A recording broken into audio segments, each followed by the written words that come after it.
On this episode, we chat with Dwight Turner from Courageous Kitchen, a fantastic charity program that helps disadvantaged kids and families in Bangkok. So, if you want to learn more about a fun, interesting, important way to give back to the community, you'll love this episode of the Bangkok Podcast.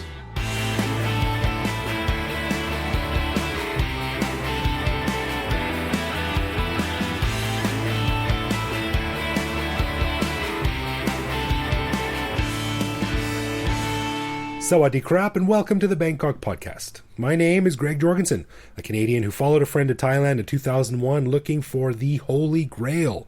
We never found that, but I did find the Holy Grail of barbecued pork down on Soi Convent. There's a little shop and that's almost as good. And I'm Ed Knuth, an American who came to Thailand on a one-year teaching contract almost 18 years ago. And I fell in love with all the Thai girls who need money for their sick buffalo. And I never left. All of them? Yeah. Is that why you're not rich? Because you're always sending money out to sick buffaloes? Hey, there's a lot of sick buffaloes out there. Anyway, before we start, a huge thanks to all of our patrons who support the show. For more info on how you can become a patron, just head to the support page on bangkokpodcast.com. Before we start, a huge thanks to all of our patrons who support the show. For more info on how you can become a patron, just head to the support page on bangkokpodcast.com. And of course, one of the cool things our patrons get is an unscripted, uncensored bonus episode every week where we talk about current events in Thailand and basically whatever else comes into our minds. We just finished recording this week's bonus show and we chatted about a listener's recent experience with a gorgeous scam artist, my inexperience buying plane tickets back home to the U.S., and of course, Greg's cold. It's exciting. It's exciting. Check it out. Super interesting stuff. How come you never have a cold? Oh yeah, you got sick recently, but I always seem to have a cold. Not a cold, but allergies, yes. All right. Well, on this episode, we talk with an old friend of mine named Dwight Turner, who runs one of the most unique charity programs in Bangkok called Courageous Kitchen. Although Bangkok is a city well known for its food, there are still communities where people struggle to feed themselves and where dietary planning, food management, and community involvement are often unstructured if they exist at all. Courageous Kitchen aims to fund basic needs, feed the hungry, and educate people so they have the means to lift themselves out of poverty by working with at-risk students and their families in a few small communities in Bangkok. It's a great program, and Dwight is a really good guy, so I was happy to sit down and talk with him. So here is my conversation with Dwight Turner.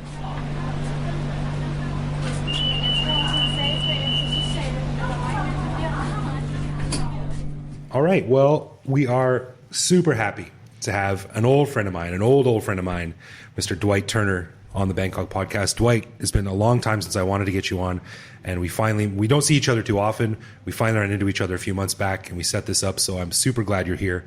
Welcome to the Bangkok Podcast. Hey guys, thanks for having me. Yeah, right on. Now you and I, we've known each other probably 10, 11 years? I think so. Yeah? You used to be involved back in the day when Twitter first became the thing, right? Yes. Organizing the OG tweet-ups. Tweet-ups, that's right. That's right. Those were good times. You remember the one that was canceled because there were bullets flying around the city? I remember doing one the night before a coup, Yeah. which is, in hindsight, was not very smart. Well, he didn't really know the coup was coming though, right? I was like, the next day, we're like, oh, the night of, we're like, oh, nothing happened. And then the next day, you're like, oh, crap. Oh, damn. Good times. Well, I wanted to get you on here to talk about something that is really, really interesting. And it's long struck me as a really fascinating charity. Is it proper to call Courageous Kitchen a charity? And that's Courageous Kitchen, which is the organization, the charity that you started. And it's got a really interesting mission statement, and it does great things. So that's what I wanted to talk about. So can you just talk about how it came to be and what its mission statement is, et cetera, et cetera? I was here this second year, and then second year going on third year, and like a lot of people here who don't have family or not married or don't have any real sort of tie to the land, right? You start searching for some purpose and some meaning, and like, you want to be here, but this feels like something's missing, right? I dig, yeah. And for me, that ended up being looking for a way to give back, It's really what I was searching for. I was burnt out on parties, burnt out on temples. Tweet-ups. Tweet-ups, yeah, especially. And I wanted to do something that was more fulfilling. And I as a Thai speaker, I went to all these places and tried to volunteer, and they didn't really know what to do with me. And finally, we started using some of the Twitter connections and stuff to throw parties. So at first, we were giving money away, just trying to use it's like, okay, I can get people together. Let's use that to try to help. And went from there to getting burnt out on the parties and wanting to do something hands-on. Right. And started teaching in some of these underprivileged communities. Mm-hmm. And how did that become what is Courageous Kitchen? Now, correct me if I'm wrong, but basically Courageous Kitchen takes underprivileged or lesser privileged children and probably older kids, I imagine, as well, and teaches them the basics of cooking, shopping, finance, diet.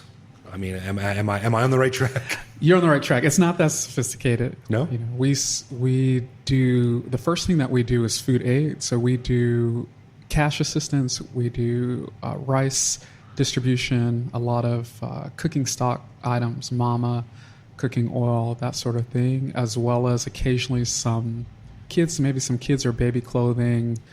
But the biggest part of the aid is actually cash assistance to families in need. It's like a housing assistance. It basically takes some pressure off of them for their housing and allows them to put more food on the table. And the second part of what we do is food education, and that is where we're teaching the kids. But it's kind of a pairing of language with these cooking skills. Yeah, right. And it's depending on the age of the children, it can be very basic things. Getting them in the kitchen, challenging them to use this new vocabulary that they've learned, and it turns out to be a pretty fun way to teach. And to push the kids to kind of come out of their shell a little bit, not think about what's happened to them during the week, and really develop and make something in the kitchen that they're proud of. Right. I saw a tweet or a Instagram or Facebook, I can't remember which one, but it was recent, and it was of a little kid with a pretty big-ass kitchen knife cutting up some food. And, yes. And the caption was like, "Don't tell me how to do it, I can do it on my own," or something like that.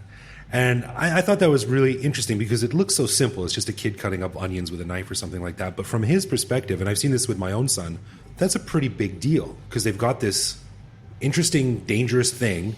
They've been taught how to use a new tool.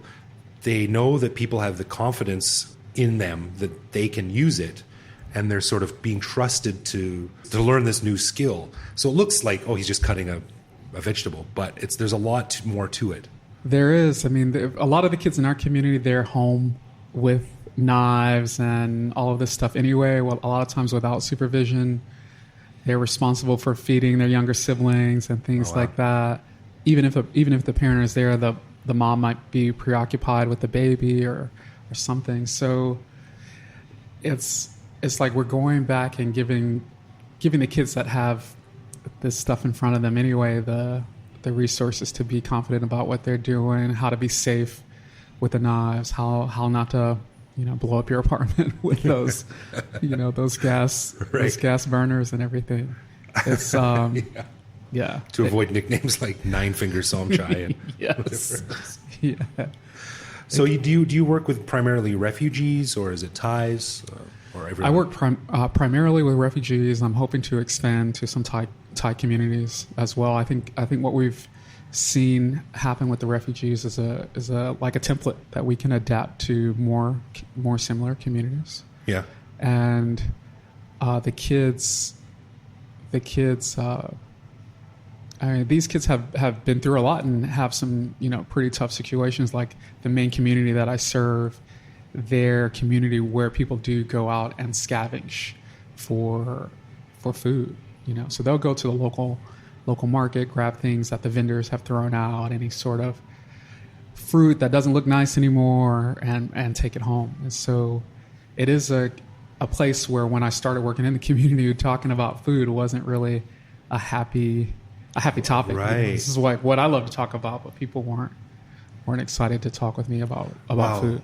That's interesting, because normally when you talk about food, it's a social event. It's something that you look forward to experience, to stuff yourself, to laugh and enjoy, and wine, women, and song kind of thing. But when you think about people who think of food as like this horrible experience of scrounging through garbage, to go from that to even a basic kitchen with a stove is an amazing leap. Yeah. So now you work a lot with these sort of at risk or poverty communities, and Thailand has recently made a lot of news as one of the most unequal countries in the world. So how do you see this wealth gap affecting people, or keeping them from climbing out of poverty? Like, are there any hope for these people? Do they have any hope? It's tough, and it's a place where you can't just look around and see all of these problems. It's a lot of these are issues that you do kind of have to be in the community and ask people questions and experience a little bit of life with them, because from the outside looking in, it looks like things aren't so bad. If you compare it to Indian slum or other places, it seems like, oh, okay, well, all right, sure, people were there's people doing drugs and this and that, but it doesn't feel anyway as dire, and that's usually how a lot of people sort of grade poverty, But there is there's a few types of poverty, and I think Thais have to be extra vigilant, because as this growing economy, there are all of these other issues that pop up, and you see this in industrialized places. So a place like Thailand, where there's a boom of wealth, there's definitely going to be problems at the bottom, and those problems are going to be changing and will be different in the city versus outside. But a lot of things like nutrition can go both ways. It can be something, right, that is not something we really talk about in refugee communities, and food is sort of like a sad story and all of that. But in the Thai communities, it can be the opposite. It can be, instead of skinny kids with these bags under their eyes, you have porkly kids who get their nutrition from the 7-Eleven. Yeah, right. And that's a form of malnutrition as well, whether people realize it or not. That's one thing that I remember being surprised about when a vegetarian friend of mine said, I made a joke about how there's no unhealthy vegetarians, and he said, actually there is, because a lot of vegetarians, if they don't control their diet properly, they'll just eat this crappy food, like this candy or whatever this technically is vegetarian, but it's not healthy. Right. So just because you apply a label to someone doesn't mean there might be a lot hidden underneath that label. I think poverty is the same way. Just because you're not starving doesn't mean that you have a high quality of life. Right. And that's where we have to look a little bit deeper when we talk about poverty. Do you find the reaction is sort of curiosity or disbelief or skepticism when you try to explain to new families what you're doing? Like forgive me if I'm making assumptions here, but it seems to me that a family in poverty might simply be thinking about finding something to sell, getting a job or something like that. Like we just have to make money. That's what we need to do. But when you introduce something like, no, you also need to learn how to cook. You need to learn how to measure your nutrition. Like, do they go like, what? That's not even close to important to what we need to do. I think we're coming from a whole different angle, especially because we're working with the kids. I think the parents are pretty happy, like, the kids are gone for a little while. Okay. Yeah, I know what you mean. So whatever they're stressed out about or worried about, or if it is that they're so worried about money, then they're like, okay, they can kind of focus on what they're doing, or maybe they're gone already and don't even know the kids are gone as well. Right. Yeah, it's a little bit of a different angle, and we started working with teenagers, so a lot of those kids now have started showing up in coffee shops and other little places where they're using food as a sort of means of income. Now our focus is really sort of the preteen group. We got the older group kind of got a little too good. And we focus on about like 11 to 13, and then we have kids probably as young as 4 to 6 in the kitchen. And this year, before the end of the year, I want to do a couple of workshops for the parents as well, especially the moms, because we have done a few demonstrations of things like bualoy, the sticky rice dumpling for the moms, and they're like, oh, this is really good. Oh, it wasn't that bad to make. We could sell this, you know, and I feel like that's how some of those ideas can kind of come about. What would be an average introduction to Courageous Kitchen? Like, say I'm a 12-year-old and I show up on my first day. Like, what am I going to be doing? It's pretty much trial by fire, you know. The kids get excited about it, you know, and I like to I like to say courage is contagious, you know. Nice.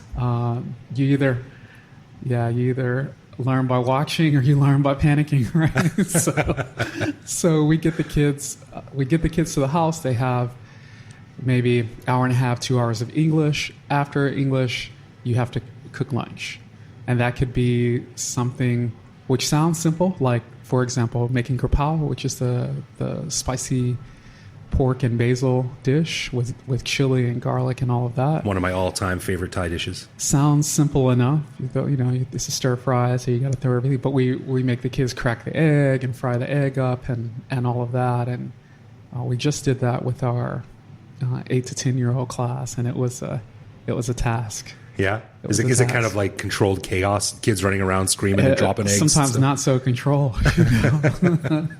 But trying to, you know, the kids look half terrified, but they can actually do it, and trying to get them to crack the egg without the egg exploding everywhere. And it's fun, but we have to do like 2 or 3 kids at the time, where the age group above that, we can have, you know, 10 kids cooking on a wok at a time.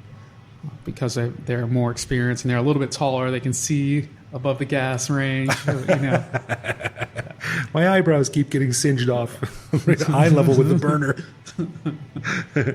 Can you think of any, as we're wrapping up now, can you think of any like success stories or particular cases that stand out to you of kids that have gone through Courageous Kitchen and have turned into something positive or used it as a springboard to something else?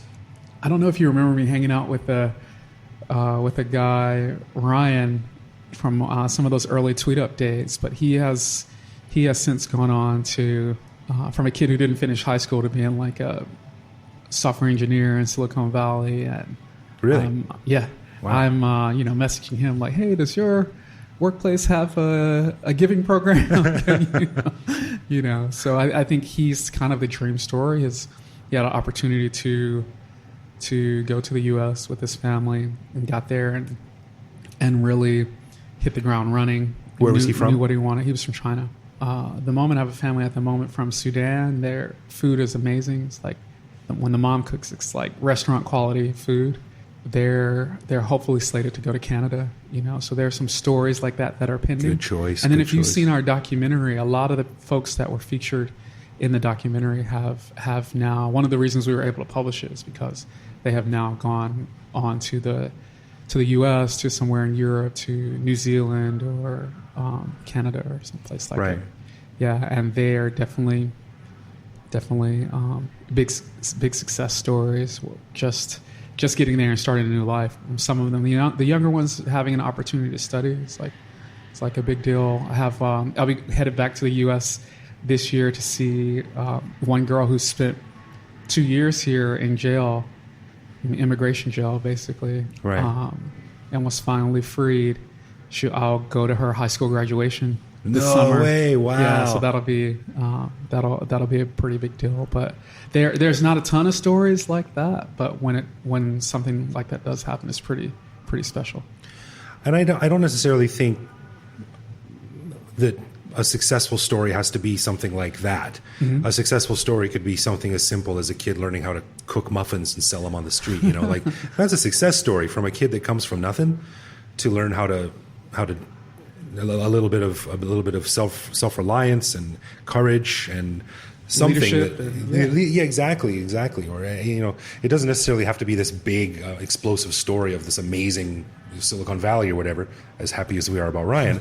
It could be something as simple as learning how to better communicate with his siblings or better explain things to his parents. That happens for sure. Yeah. You know, pretty much any day that we go home and no one, you know, everybody has their fingers and eyebrows. That's a good day. That's a good day. But I spend enough time with the kids that I can slowly see them improving, English getting stronger, confidence getting stronger, you know. which we do have kids who have like chronic health issues, so it's a problem for them to stand up in the kitchen too long. Or Wow. we do have kids, like this girl I was talking about, graduating in the summer, who have spent time in jail, so come out with this lacking self-confidence, and even the having issues with the group dynamic and things like that. So to see them get to a place where they're arguing over the pasta maker and how to use it and things like that is always a joy for me. That's awesome. So you're online at what is it? courageouskitchen.org. .org. Yes. Courageouskitchen.org. Yeah. Okay. We have the documentary on YouTube. I watched a documentary by our friend Tara. Yes. That was some really interesting insights there, and it showed just the struggle that a lot of these people have just for something so simple as just like walking down the street. Can be a really terrifying experience. Yes. And it really is people like us that completely take it for granted, and it really opens your eyes to the struggles that some of these people have to deal with every day. There's also a really interesting video from one of our previous guests, Pailin from Hot Thai Kitchen. Yes. She was here and she did a video with you that was really cool. We'll link to all these in our show notes.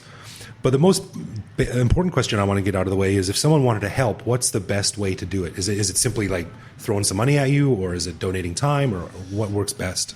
Throwing money works. I'm not going to complain about that. Yeah, we love donations. The best donations are, instead of people giving one lump sum donations, when they donate monthly, that helps us kind of predict costs and how we want to allocate those funds and how many families we can assist and things like that.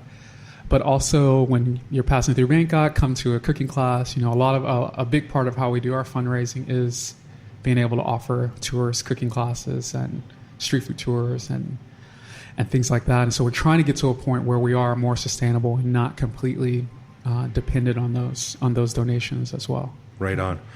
Well, you heard that, folks. Check them out online and give what you can, because it is a truly awesome organization doing great things. And we at the Bangkok Podcast wish you nothing but continued success. Thanks for coming on the show, man. It was great to sit down. Thanks for having me. I appreciate it. Right on. Thanks.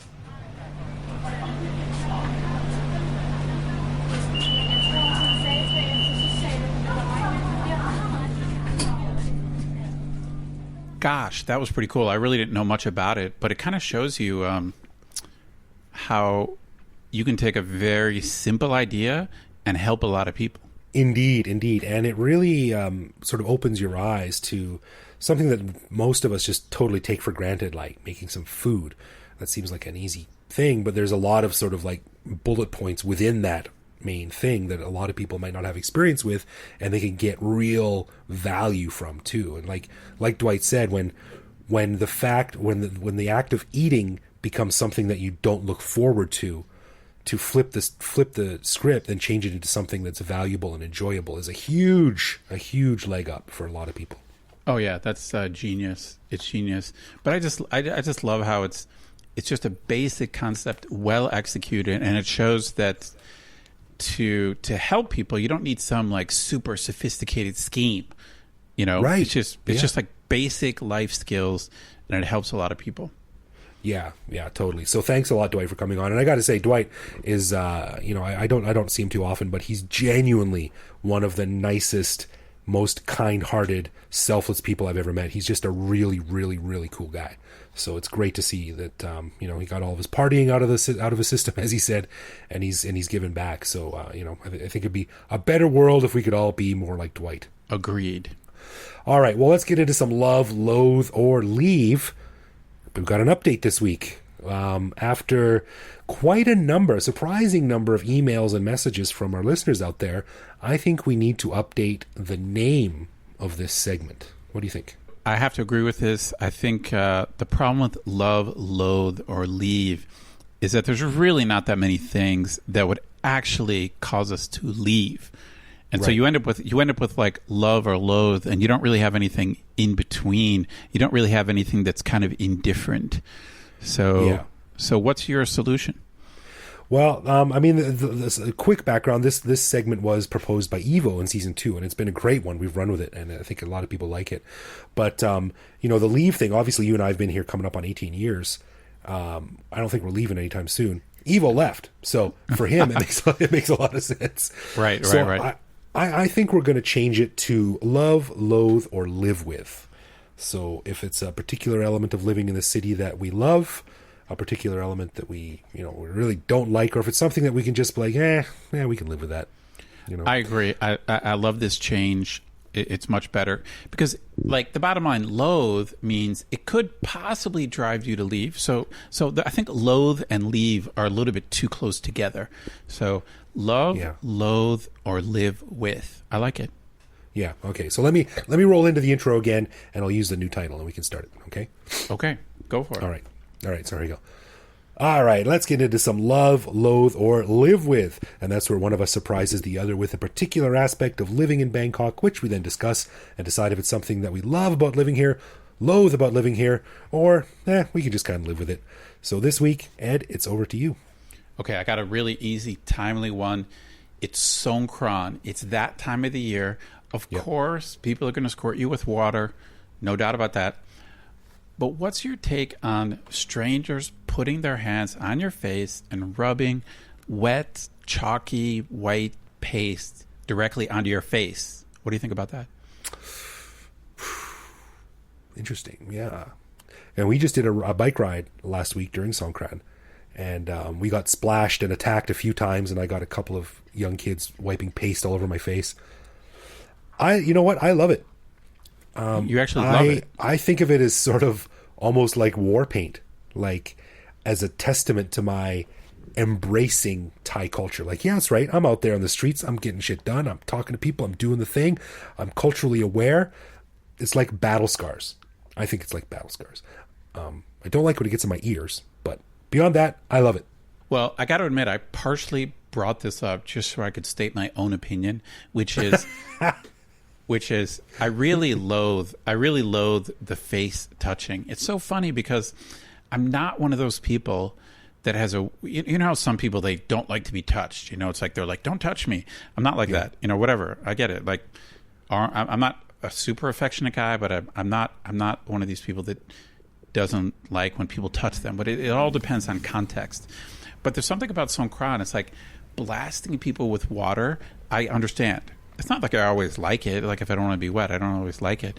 But I really don't like people coming up and, like, touching my face and putting powder on my face. So I'm a loathe. This is fascinating. You're a love. I'm a loathe. I don't like it. I really don't. And neither of us are live with. It's our new category this week, but neither of us touched it.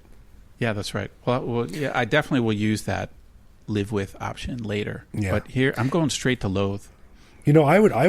I prefer the powder versus the water, because almost half the time it seems someone's squirting you right in the face or eye with water. That pisses me off. But the powder, I don't mind at all. Yeah, no, it's not like I really like the water, but I just get it. So probably when it comes to the water, I would be a live with. I live with the water, but I loathe the face powder. Okay, cool. Good one. All right. Anyway, before we wrap up, I'd like to give a special thanks to all of our lovely patrons. As you know, we don't run ads. We don't have sponsors. So we really do appreciate the support we get from our patrons. If you want to learn more, just head to bangkokpodcast.com/support. And if you want to get in touch with us, it's easy. Bangkok Podcast on social media, bangkokpodcast.com on the web, or simply bangkokpodcast@gmail.com. We are very polite, and if you write, we will answer. Yeah, you can also find each episode on YouTube, and you can also follow us online, where we post each episode and carry on conversations with our listeners. You can also reach out to me directly on Twitter, where I am BKK Greg. So thank you for listening, everyone. I will see you back here next week. See you next week.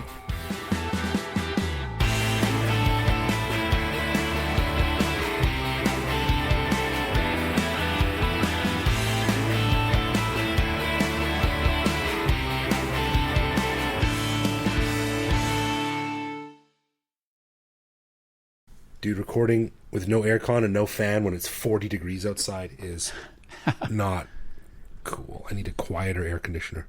And you're sick on top of it all. Yeah, it's just not good.